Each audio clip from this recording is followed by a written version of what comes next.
కడుపులో ఉన్న శిశువు భూమి మీద రావడానికి ఒక్కరోజు ముందు శివుణ్ణి ఇలా అడిగాడంట. శివయ్య, నన్ను రేపు భూమి మీదకి పంపిస్తున్నావు.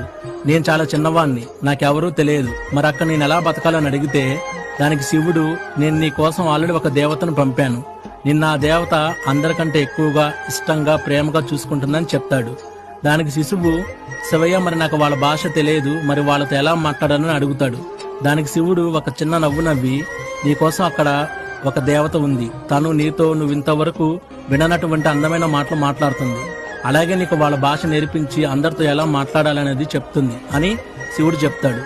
సో శిశువు, మరి నాకు ఆకలి వేస్తే ఎలా అని అడుగుతాడు. దానికి శివయ్య, నీకోసం అక్కడ ఒక దేవత ఉందని చెప్పాను కదా, తను తినకపోయినా నీకు తినిపిస్తుందని చెప్తాడు.